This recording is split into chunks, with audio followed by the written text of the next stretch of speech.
Hi mga kalalabs! Kamusta po kayong lahat? Welcome back to another vlog. So for today's video, sit-down video muna tayo, no? So, i-share ko sa inyo yung mga nagastos natin dito sa pinatayo nating bahay dito sa Pinas. So, from labor and materials. And yung mga, alam niyo na kung ano yung mga dinagdag natin dito sa bahay. So, hindi siya masyadong accurate. Kumbaga, yung mga ibang items, hindi ko na alam kung magkano yung nagastos. Pero, alam ko kung magkano yung lahat-lahat ng nailabas kong pera. Kasi, talagang inano ko yan, tinrack ko siya from labor, from materials, mga ganyan. So again, itong bahay namin is hindi po siya kontrata, kundi arawan po siya. So ayun, kasi iba yung, for sure, iba yung presyo sa arawan, iba yung presyo sa kontrata. And again, wala din po kaming architects. Ang mga gumawa lang dito is kami-kami lang din. Ako yung gumawa ng design, pinadrawing ko lang siya. And then meron pong gumawa nung gusto kong design ng bahay. So luckily, as what I said sa mga last vlog ko na nag-update ako sa pagpapatayo ng bahay ng Pinas, ang gumawa po ng sketch or drawing ng bahay na to is yung kapatid ng asawa ni Edinel. And then meron kaming mga foreman, mga ganyan. So 4 yung foreman namin na gumawa dito sa bahay. And then, meron kaming 6 na labor. Sila yung mga tumutulong maghalo ng hollow block, maghukay-hukay, mga ganyan. So, 11 yung tao namin na nagtrabaho dito. Kaya, inabot lang siya ng, I think, more than 2 months lang siya.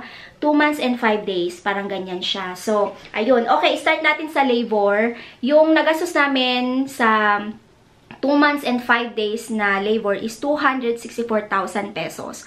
So, labor lang po yun, no? Sa materials naman is nakagastos kami ng 244,726. So, andyan na po yung mga hollow block, semento, bakal, ano pa ba yung mga iba nating dyan. Basta lahat ng materials. So, kung interested din po kayo kung magkano yung isang hollow block, yung hollow block po namin is nasa 14 pesos isa. So, nakagamit kami ng 2,600 pieces na hollow block. Actually, meron pa kaming sobra. So, yun yung gagamitin namin sa dirty kitchen.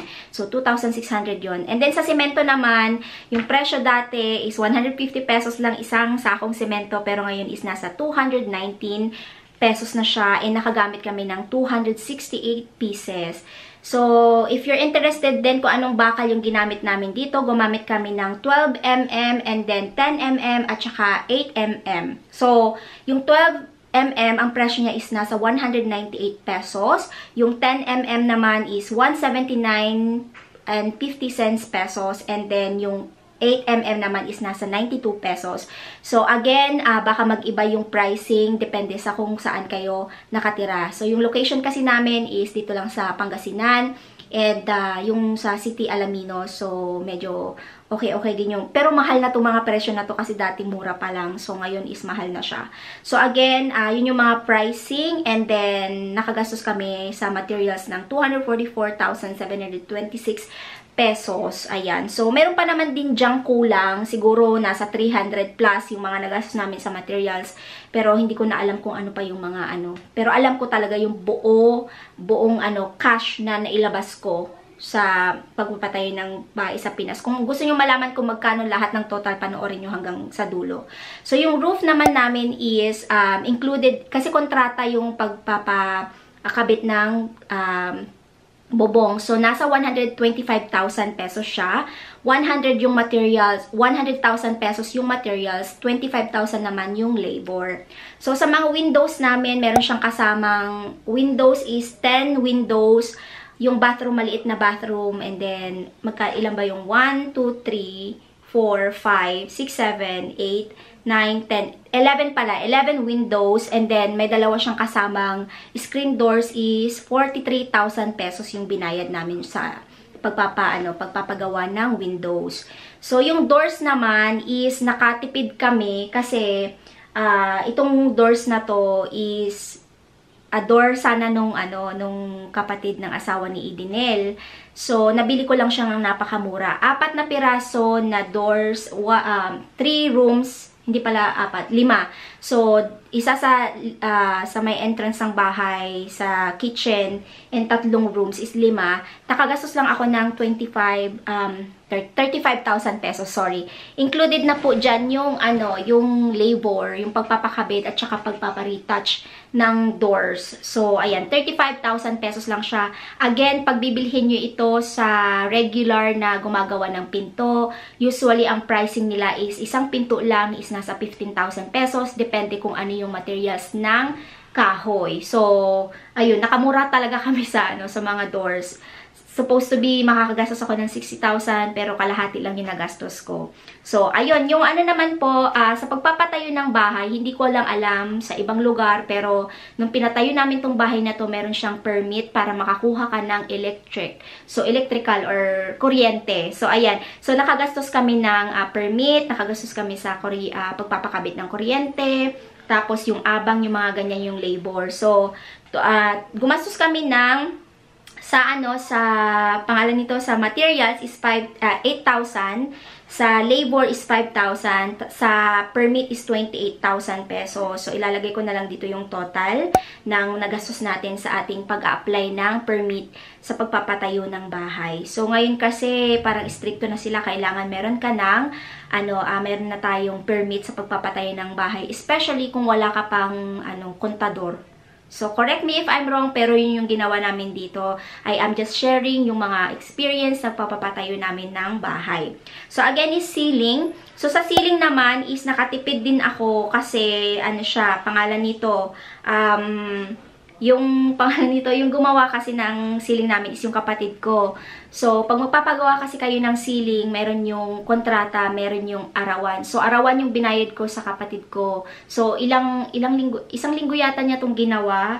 So, nakagastos po ako ng, sa materials ng ceiling namin, PVC yung ceiling namin, no, mga kalalabs, hindi siya yung wood or plywood, PVC po siya. So, meron po siyang bago nila ikabit yung yung ceiling, pinalagyan ko siya ng yung tawag dito, yung materials na silver, nakalimutan ko na. Basta to protect the heat from the roof.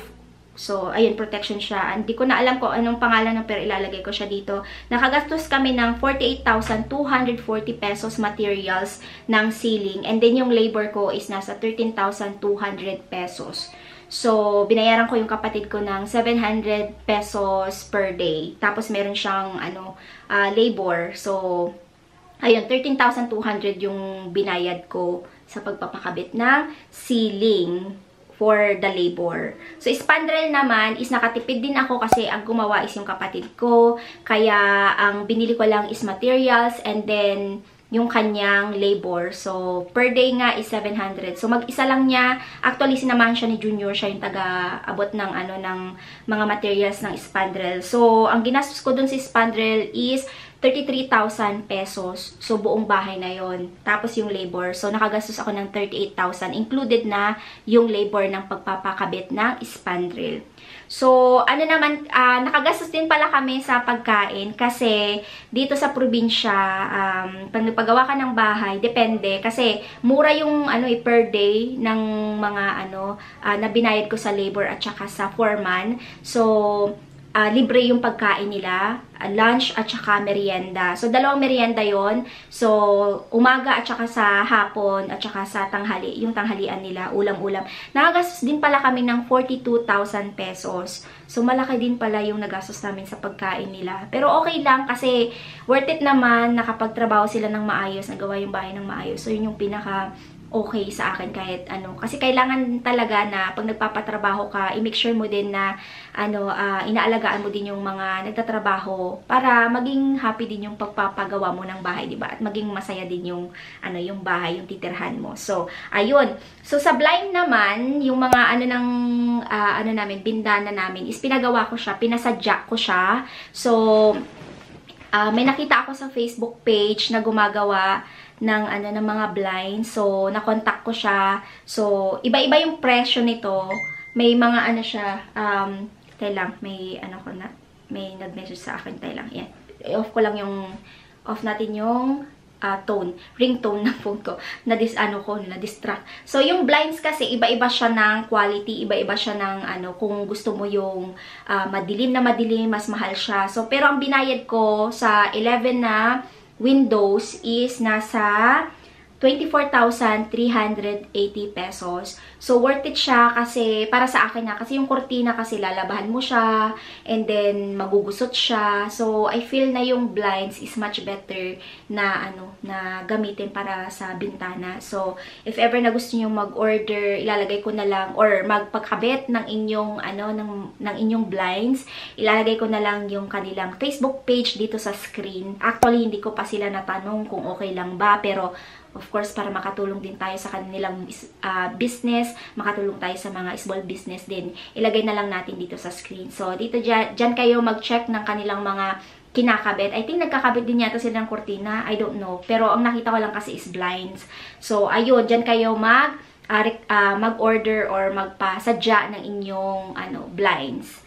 So, again, yun yung presyo, 24,380 pesos. So, sa pintura naman, is kontrata tong pintura namin.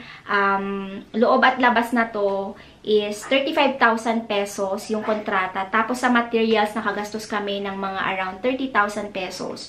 So, yung mga ginamit sa pintura namin is dalawang kulay lang siya. I think actually tatlo. So, yung kulay niya is nasa gray color, white color. So, ilalagay ko na lang yung pangalan ng mga ginamit namin pintura dito sa screen if ever na kayo interested. As you can see sa likod ko, hindi siya masyadong, pag titignan nyo sa camera, parang puti siya, no? Pero hindi siya puti. Pinaka-light na gray, sa gray color. Ayan. So, ayun. And tiles naman, meron kaming apat na klase. 1, 2, living room, rooms, at saka kitchen. Isa yung tiles, floor tiles, and then iba naman yung sa sa kitchen, and then iba din yung sa may namin sa may bathroom. So, and then sa din pala sa dito sa may terrace. So, siya, porcelain tiles yung ginamit namin. So, yun yung pinili ko kasi yun yung good quality daw na tiles. Ang madalas na ginagamit is yung ceramic tiles, pero ang ginamit namin is porcelain tiles. And worth it naman siya. Matibay siya kasi last time, doon sa lumang bahay, ceramic yung ginamit namin, 40 by 40. And then, madali siyang ma-chip. Alam mo yun, siya. Kung mayroong, magasgas lang yung konti yung tiles, is nakikita mo kaagad yung, sira niya. So, ito naman is matibay talaga yung porcelain. Kahit mas mahal siya, mas worth it naman siya. So, ayun, ang nagastos namin sa aming tiles is, I think, hindi siya 41,000, bali more dyan, kasi meron siyang mga, grouts, mga ganyan. So, ayun, $41,382 pesos yung nagastos natin sa tiles and sa mga, yung iba pang mga gamit-gamit dito. So, hindi ako masyadong familiar sa mga iba pang mga ginamit, pero yun yung mga nagastos natin dyan. So, ayun, at saka sa gamit-gamit sa bahay, of course, meron tayong mga biniling, mga bed, mga furniture dito sa bahay, bago yung mga binili natin. So, ayun, yun yung mga pricing ng ating mga nagawa dito sa bahay. I know na meron pa akong, kulang. I think yung door ng ating CR, nabili lang namin yan ng 2,700 pesos. Meron silang pinagbilhan, hindi sa CSI. Hindi ko lang alam kung ano yung pangalan. Hindi rin maalala ni Dinil kung ano yung pangalan. Pero alam niya yung lugar kung saan niya binili. Hindi ko alam kung bakit niya kinalimutan kung saan niya nabili. So, 2,700 pesos. Yung naman namin, set namin sa shower, ayan. Tapos sa may toilet bowl, sink, ay mga yan, mura lang, 7,000 pesos lang yung nagastos namin. So, nakamura kami. Kasi before, yung sa dating bahay namin, yung toilet bowl lang, 10,000. American standard yata yung in-order nila doon. So, this time talagang minake sure ko na good quality and affordable yung mabibili natin. Hindi natin kailangan ng sobrang mahal. Kasi, alam mo yun, as long as nagpa-function, as long as good quality siya, yun yung importante. So, kailangan nating mag-shop around pag nagpapatayo tayo ng bahay sa Pinas. So, as what I said, sasabihin ko sa inyo kung magkano yung nagastos natin sa buong bahay na to, included na yung ating mga gamit dito sa bahay, nasa 1.3 million pesos po yung nagastos ko. So, nakalista po yan. Hindi ko po nabanggit yung ibang materials, pero syempre, ako yung nagpupondo. So, I know kung magkano yung nagastos ko talaga. So, kung magkano lumalabas sa bangko ko. So, 1.3 million pesos po yung nagastos natin sa pagpapatayo ng bahay dito sa Pinas, included the furniture. So, ayun, siguro mga nasa 200 mga ganyan yung pagpapagawa ng bahay. So, ayun, masaya ako at nakapagpatayo ng mabilis na bahay. Simple lang para sa akin, ganitong bahay, okay na sa akin. Maayos, safe, malinis, yun yung importante. Hindi naman natin kailangan yung sobrang bonggang-bonggang bahay, 'di ba? Okay na sa akin yung ganito, basta maayos at saka safe sa kahit anong bagyo, ganyan, ulan. So, ayun, yun na po yung ating mga nagastos. So, sana nakatulong ako sa inyo. So, if ever na may nakulangan pa or kulang pa sa nabanggit ko sa vlog natin, please comment down below. Again, thank you so much sa panonood ng vlog. Thank you for watching our vlog also sa aking lifestyle vlog, travel vlog. Ayan, salamat din po sa lahat ng nanood at nag-congratulate doon sa full house tour natin. So, hindi ko man naipakita yung bawat sulok ng bahay this time. Pero alam nyo na yan, diba? So, ayan. So, maraming salamat. Thank you all for watching. Please don't forget to like, subscribe if you haven't yet. I-ring nyo po yung bell icon para ma-notify po kayo sa tuwing mag-upload ako ng panibagong video. See you on our next vlog, mga kalalaks. Bye-bye!